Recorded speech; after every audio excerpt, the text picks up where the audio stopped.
Le Togo, maintenant, on va parler donc des obsèques de l'ancien secrétaire général de l'Organisation de l'Unité africaine, également ancien Premier ministre. Il a été Premier ministre par 2 fois, ancien ministre de Gnassingbé Yadema, Edem Edouard Kodjovi Kodjo, conduit donc à sa dernière demeure aujourd'hui, d'après les informations donc qu'on a au moment où cette émission est enregistrée. La messe au niveau de la cathédrale est terminée et il est donc en route pour sa dernière demeure. On a vu un cri égal et les autorités, le Premier ministre, la présidente du Parlement étaient présentes. Beaucoup d'émotions pour ce personnage. Vous pensez que, j'allais dire, Edem Kodjo, les hommages qu'on lui rend sont suffisants pour sa dimension? Oui, mais vous savez, pourquoi pas, ce sont des souvenirs qui ne sont pas prêts à être oubliés très rapidement, parce que vous savez que Edem Kodjo a été un personnage haut en couleur, en tout cas, autant dans la vie intellectuelle que politique du Togo.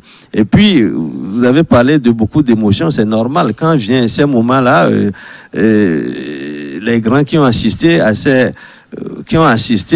funérailles vont se dire que il y a ce moment-là dans la vie de chaque être. Quelque grand qu'on soit, on finit toujours par la tombe, et je crois que ça suscite beaucoup d'émotions lorsque vous êtes en face d'un cas qui ne vous concerne pas directement. Au moins, ça vous fait penser à votre propre cas, parce que ça arrivera tôt ou tard. Et ce qui fait que ça augmente l'émotion, et c'est normal que ceux qui ont assisté à la messe aujourd'hui soient pris d'émotion et qui n'arrivent pas à la cacher. C'est normal.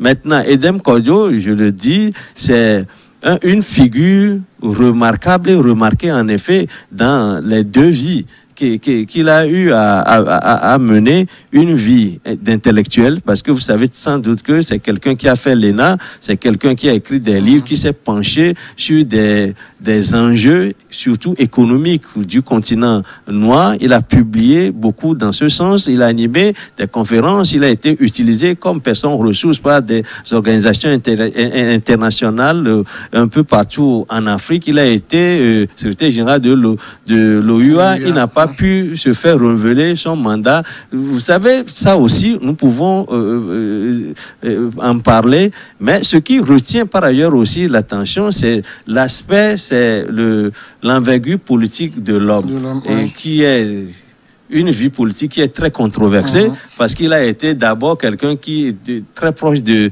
président Eyadema, ensuite était devenu opposant, après a travaillé encore avec le président Eyadema en tant que Premier ministre. Après, c'est avec Faure Gnassingbé, il a été conseiller. Je crois que c'est un personnage haut en couleur, et je crois qu'une seule émission ne suffit pas pour parler de l'homme, mais de toute façon, tant qu'on y est, on dira ce qu'on peut dans le cadre des minutes qui nous restent pour terminer cette émission. Edem Kodjo, c'est un monsieur pluridimensionnel. Est-ce que au Togo, on lui reconnaît toutes ces dimensions-là? En fait, c'est mitigé. C'est mitigé. Et j'ai souvent l'habitude de dire que l'étoile filante d'Edem Kodjo aurait pu peut-être se poser dans une autre capitale qui serait président. Voyez-vous, du fait donc de la dimension et intellectuelle donc de l'homme, du fait donc de toute cette connaissance là, donc du monde et tout ce qui l'entoure. Mais sauf que c'est au Togo, on retient beaucoup plus sa vie politique controversée.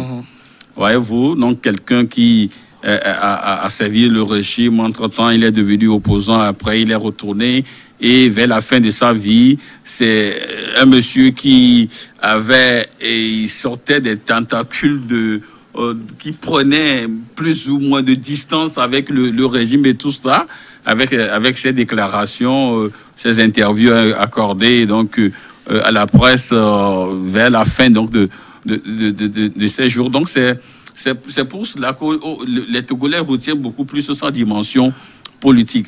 Maintenant, en ce qui concerne peut-être sa connaissance livresque, c'est quelqu'un que les Togolais trouvaient beaucoup plus haut que le bas monde, si on peut le dire ainsi, c'est-à-dire sous forme de l'albatros, là, c'est ces ailes de géant bon, donc tout le monde le prenait d'une manière qui ne soit pas au niveau donc, du peuple. C'est pourquoi il n'est pas assez compris. Il n'est pas assez compris. Maintenant, au niveau des obsèques, je crois que on pouvait faire mieux. Hein, on pouvait faire mieux. Si je dis je parle de l'État togolais. Mais vous savez que nous sommes également dans une situation avec le Covid-19 qui ne favorise pas à ce que les choses se fassent comme avant.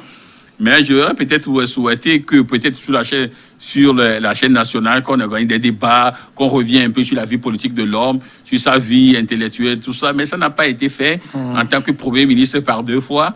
Maintenant, tout ce qu'on peut dire aujourd'hui, c'est que la terre lui soit légère. Au sorti donc de la messe, nous avons vu des sommités, même le Premier ministre a participé donc à la messe d'enterrement. Il y avait quand même plusieurs personnalités politiques, même les membres donc, du gouvernement. On a vu M. Solitoki et d'autres, et puis son fidèle ami, l'ancien ministre de la Communication, et M. Haïdam qui est là, parce que tout le temps il est souvent avec lui et tout.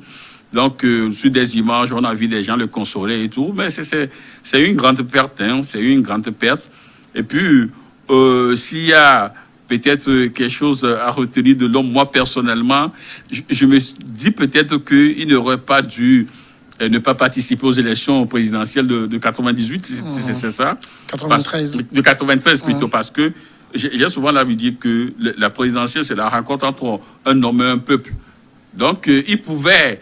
Et à l'époque, rester donc dans la logique et aller donc aux élections. Peut-être on n'en serait pas là aujourd'hui. On va revenir sur cet aspect tout à l'heure. Restons sur le côté hommage. Chris, en termes d'hommage, on aurait pu mieux faire?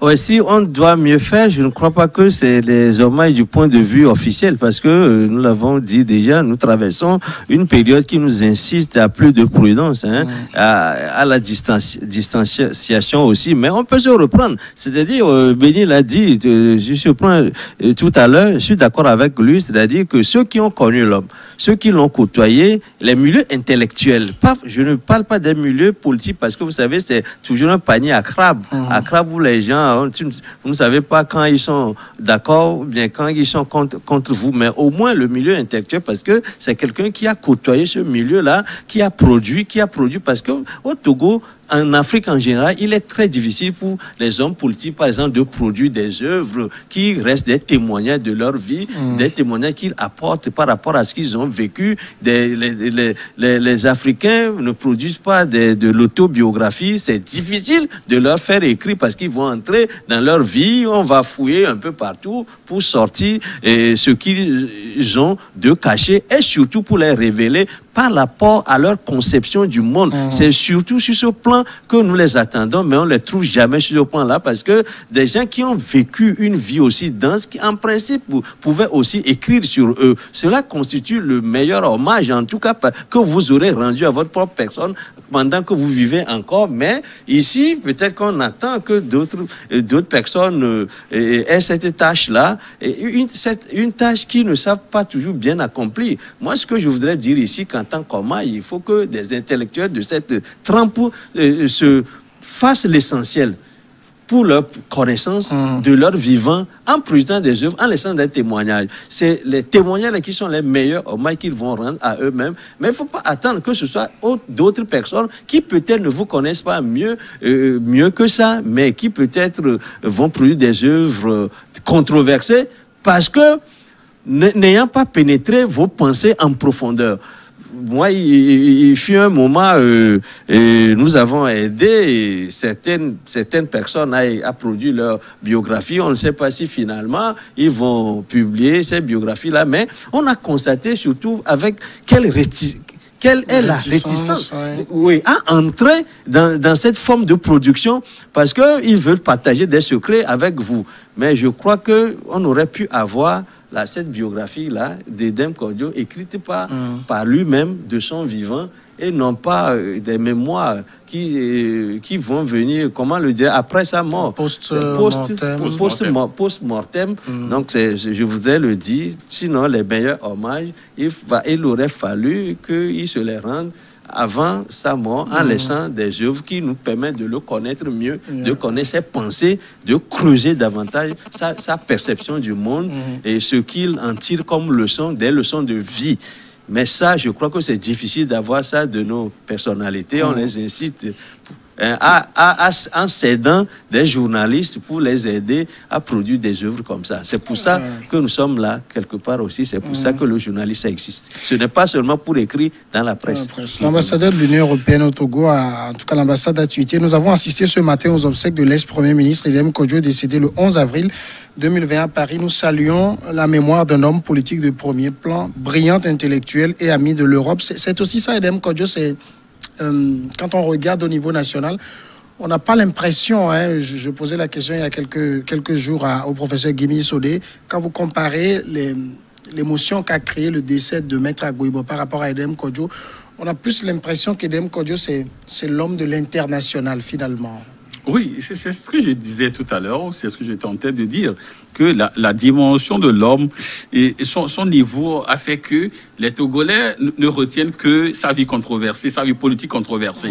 En ce qui concerne Edem Kodjo, c'est l'intellectuel, c'est l'élite, c'est des termes que du moins le Togolais lambda ne comprend pas. C'est quelqu'un qui semble être peut-être trop dans la métaphysique et tout ça. C'est Edem Kodjo, c'est peut-être un produit français, un produit de Sorbonne. C'est donc il y avait ces clichés-là. Il y avait ces clichés-là où Edem Kodjo n'est pas presque apprécié comme un Togolais, mais comme un Togolais de l'extérieur, si on peut le dire aussi, bien évidemment, qu'il soit sur le territoire. Et donc, c'est la classe d'une dimension un peu plus élevée. Donc, vous voyez, donc c'est pourquoi je me dis que les Togolais ne retiennent que, c'est-à-dire le Togolais lambda ne retient que sa vie politique, qu'est-ce qu'il a fait pour la lutte et tout ça. Or, Maître Agboibo, qui a également une dimension intellectuelle est beaucoup plus, assez élevée également, mais lui, du fait que il a tendance donc à se fondre dans la masse, et tout. Donc, il est beaucoup plus, excusez-moi, plus togolais que Edem Kodjo, vous voyez. Il est plus togolais que Edem Kodjo. Peut-être qu'on Maître Agboibo comprend peut-être comme peut-être excusez-moi le terme, c'est pas péjoratif, mais le paysan c'est nous, on se reconnaît en lui. C'est le Arwevia, vous voyez, on se reconnaît plus en lui que Edem Kodjo. Non, celui-là, c'est trop la classe et tout ça, vous voyez. C'est ce qui fait que, bon, il y a beaucoup ne connaissent même pas ce qu'il a fait pour le Togo. Et lorsque vous voyez également sa vie, et sa vie politique, outre ces rififi qu'on a vu entre lui et Agboibo aux élections de 1974 et tout ça, 94 pardon, aux sorties des élections législatives, il n'y a que ce grand pardon-là. Mais ce grand pardon, lorsque vous demandez peut-être à quelqu'un qui est né dans les années 90, on vous dit le grand pardon d'Edem Kodjo, vous en connaissez? Non, vous voyez. Vous avez, parce que je viens de juste d'écrire sur mon papier le grand pardon. Le grand pardon, voilà. Fait office de ma prochaine question. Voilà. Sur Edem Kodjo, je faisais une phrase l'autre fois en disant, je ne sais pas si vous la partageriez, il était originaire de l'Afrique, c'est son pays, et son village, c'est le Togo. Oui, parce que pourquoi on peut le dire? On peut dire parce que Edem Kodjo a été très tôt secrétaire général de l'OUA, parce que ne devient pas ou bien ne devenait pas secrétaire de l'OUA qui voulait. Et à l'époque. Et à l'époque. Parce que vous savez, avec le temps, on a connu des personnages qui étaient devenus présidents, secrétaires généraux de l'OUA, des gens pratiquement terre à terre, qui n'avaient pas l'envergure de Edem Kodjo. Parce que Edem Kodjo se situe plutôt dans la même étoffe que le premier, Diallo Telli. Oui. Diallo Telli, qui a été le premier secrétaire général de l'OUA, c'est dans le même sillon. Mais qu'est-ce qui fait l'envergure de la personne? Je voudrais aussi répondre à cette question pour dire qu'il ne faut pas oublier que Edem Kodjo, c'est un énarque.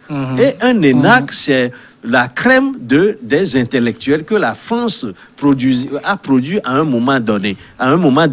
Et puis la haute société en France, la haute société politique et économique, c'est des gens qui sortaient de l'ENA, de l'École nationale d'administration. C'est ces gens-là qui devenaient présidents. C'est ces gens-là qui devenaient Premier ministre, président de l'Assemblée. En tout cas, la crème des hommes bien élevés et la crème de ceux qui étaient destinés à gouverner au plus haut niveau la France. Et Edem Kodjo fait partie de ces gens-là. Et c'est là où il a ses fréquentations lorsqu'il va en France. C'est là où il a ses copains. Et ils avaient les mêmes orgueils. Qu'est-ce qui fait que Edem Kodjo est coupé de la masse? C'est l'orgueil de l'intellectuel accompli. Je crois que c'est ce qui fait la différence entre lui et Maître Agboibo, qui est un homme du peuple, qui n'a pas fait Paris en ce moment où les énarques... Il est brillant avocat également. Bien entendu, ça, très tôt, il a été un très brillant avocat. Mais vous savez, la société, il y a en France une société des énarques. Lorsque vous faites partie de cette société, vous tissez vos relations. Et ces relations, c'est autant en France qu'à l'international. Et qui dit international dit aussi Afrique. Et le rayonnement de ces intellectuels et de ces intellectuels sortis de l'ENA, lorsqu'ils sont africains, évidemment, c'est ce rayonnement de ce microcosme d'intellectuels énarques suit ces intellectuels africains-là. Et c'est normal que tout de suite, lorsqu'il était revenu au Togo, il a joué au plus haut niveau de l'État. C'est quelqu'un qui a conçu, qui est l'émanation du livre vert du RPT, parce qu'il a des idées, il savait le faire, et il le faisait de bonne foi. Parce qu'à l'époque, il n'y avait pas une autre façon de faire la politique que de faire la politique qu'on a chez soi. Et puis, quand même, à l'époque, c'est la France était très présente au Togo. Lorsque Edem Kodjo, revenant de la France, à notre avis, il atterrit où? Il atterrit dans le système. Il atterrit dans la France-Afrique.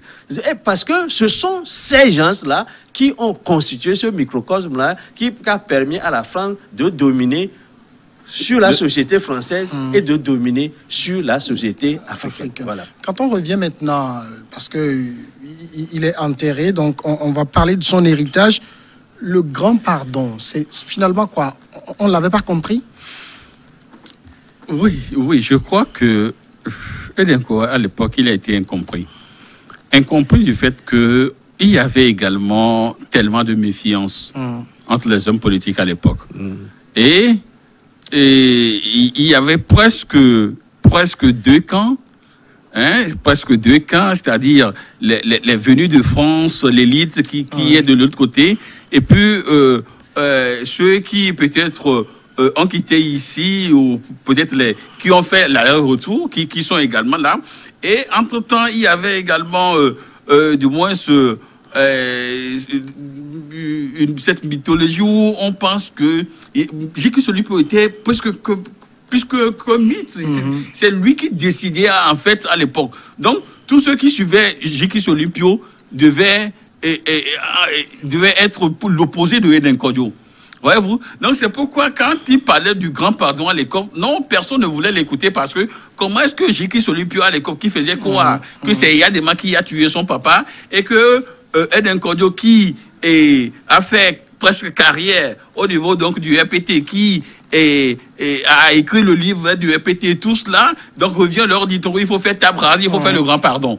Voilà, donc celui qui le disait à l'époque devait être considéré comme peut-être un émissaire ou un traître, un émissaire donc de cela pour le faire donc oublier du moins cet assassinat-là, parce que à l'époque il y avait le programme de société ou le projet de société à l'époque de l'opposition, c'était que, oui, le régime a tué un ancien président, on doit revenir pour balayer le régime. Il n'y avait que ça. Donc, ceux qui viennent nous dire, non, oubliez ça, on fait le grand pardon, on reprend à zéro, ceux-là, c'était considéré comme des traîtres, des émissaires donc, du régime. C'est pourquoi ils n'avaient pas été compris. Et nous, au niveau de notre rédaction, nous avons quand même pris sur nous de revenir sur ce grand pardon-là. Et il y a quand même quelques semaines, nous sommes revenus sur un pan donc, de ce grand pardon. Et vous verrez que celui qui a aujourd'hui remplacé Edem Kodjo à la tête donc, de son parti, et la CPP, et lui aussi, à peine élu, il revient encore sur le grand pardon. Donc, ça veut dire que c'est comme si ce grand pardon-là, c'est en fait le socle de ce parti-là et ce qu'ils veulent également imprimer pour toute la classe politique. Or, non, il y a des gens qui doivent peut-être utiliser et beaucoup plus faire quoi autre chose, ne serait-ce que pour exister. Donc, ils ne peuvent pas appliquer ce grand pardon-là, parce que si on doit appliquer le grand pardon et qu'on doit faire table rase, il y a bon nombre donc, de politiciens togolais, du moins ceux qui sont de l'opposition, qui n'existeront plus. Donc, il faudrait qu'il y ait quand même quelque chose là pour faire croire que c'est à cause de cela que nous continuons la lutte. Voyez-vous, c'est pourquoi je me dis que si pendant 30 années de lutte politique, si nous sommes encore à l'état primaire donc de cela, à un moment donné, il faut faire table rase. C'est pourquoi moi je suis d'ailleurs pour une amnistie générale, comme on l'a fait peut-être en 91, et on reprend tout à zéro, et puis je crois que le pays va marcher. C'est Edem Kodjo qui n'a pas réussi à faire comprendre son concept de grand pardon. De deux choses l'une, lorsque vous êtes enseignant et vous passez un cours, ou soit vous êtes un mauvais enseignant, ou soit vous avez en face de vous de mauvais élèves. Dans tous les cas, le message ne passe pas. Et justement, parce que la dernière fois, je développais une notion des pensées sur la notion du contexte. Et je crois que c'est important. Et je reviens là-dessus pour dire que Edem Kodjo avait sans doute eu raison un peu trop tôt. Et je me demande même aujourd'hui, si on continue de prôner le grand pardon, les gens ne le comprendraient toujours pas. Je crois que c'est ce qu'il a laissé en héritage, et je crois que ces fidèles essaient de faire prospérer cette notion de grand pardon. Et je voudrais dire sur le grand pardon que cela suppose qu'il y ait un sursaut qui permette aux gens de mettre à plat le compteur et de laisser à côté les susceptibilités pour que nous puissions avancer. Vous savez qu'au Togo, les positions sont tranchées. C'est difficile de créer des coulisses. C'est difficile de créer des couloirs parmi les hommes politiques ou bien même à la base qui permettent aux gens d'échanger, de se côtoyer, de rire avec certaines choses que d'autres trouvent dramatiques. Au Togo, tout est dramatique, tout est finalement tragédie parce qu'on ne permet pas à ce que son vis-à-vis dise ce qu'il a sur le cœur pendant qu'on est en train de rire. Je crois que c'est ce qui est difficile pour les Togolais, de rire pendant qu'on parle quand même de choses sérieuses. Et je crois que c'est ce que Edem Kodjo avait essayé de dire, de mettre à plat toutes les susceptibilités pour s'accepter tel qu'on est et de pouvoir aller au-delà pour créer un nouveau Togo qui tienne compte du Togo, de son histoire, bien entendu, mais surtout qui décide de créer un avenir. C'est de faire une rupture entre une certaine histoire qui agite toujours la mémoire des Togolais et un Togo qui a construit par tous les Togolais. C'est ça le sens du grand pardon. Pour aller à ce nouveau Togo, il faut laisser à côté ces susceptibilités, il faut laisser cette histoire-là qui nous a tant divisés pour que le Togolais soit tout simplement un Togo, une nation. Créer une nation togolaise voudra dire que nous laissions à côté les susceptibilités parce qu'on ne peut pas aller à ce Togo et qu'il y ait un État-nation sans laisser tomber, sans toucher les susceptibilités. C'est le sens du grand pardon. Il n'a pas été compris, il n'est pas toujours compris parce que la même situation qui prévalait politiquement à l'époque, nous sommes dans le même schéma aujourd'hui. Nous avons passé 60 ans d'indépendance, mais les tranchées n'ont pas bougé d'un iota. Nous sommes toujours dans les tranchées, on s'observe dans les tranchées, on se lance des fléchettes à partir de nos tranchées et c'est comme cela que nous avons, c'est ce que nous avons dans la tête. Or, pour changer, il faut changer d'abord cette perception que nous avons du Togo. Mais j'ai également eu, peut-être, je fais également une lecture de la chose. Aujourd'hui, lorsqu'on voit un peu la situation politique ou le paysage politique, je me dis, jusqu'à l'instant T, le grand pardon sera encore difficile à implémenter. Mais sauf que nous avons eu une occasion, peut-être, d'expérimenter ce grand pardon-là, que nous n'avons pas su saisir. C'était à l'époque donc de la commission Vérité, Justice et Réconciliation. Je crois que à l'époque, si ceux qui sont, bon, ils demeurent, ceux qui sont donc les gouvernants avaient quand même eu le courage là. Ils ont un peu osé. Hein, je crois qu'on en serait à ce grand pardon là. Parce que, regardez juste l'image où, quand l'ancien Premier ministre, Maître Kofigo, narrait donc l'histoire de ceux qui ont été tués dans la lagune de Baie, et jetés dans la lagune de Baie, et qui tentaient donc d'accuser donc les forces de l'ordre. Tout de suite, vous avez vu que le lendemain, les forces de l'ordre se sont présentées et qui, à travers une déclaration de la garde, dit non, ils n'ont pas tué des gens et tout ça. Je crois qu'on aurait évité ce spectacle-là, et cette scène a failli faire démissionner du moins le prélat à l'époque, maître et Monsieur Bariga. Bariga, oui. Vous voyez, on aurait pu éviter cette situation que beaucoup seront peut-être animés donc, de cette envie-là d'aller dire ouvertement ce qu'ils ont sur le cœur, et même inviter ceux qui, d'une manière ou d'une autre, se sentent peut-être un peu bourreaux de ces victimes-là, ils puissent également se confesser, et on aurait saisi l'occasion pour aller à ce grand pardon-là.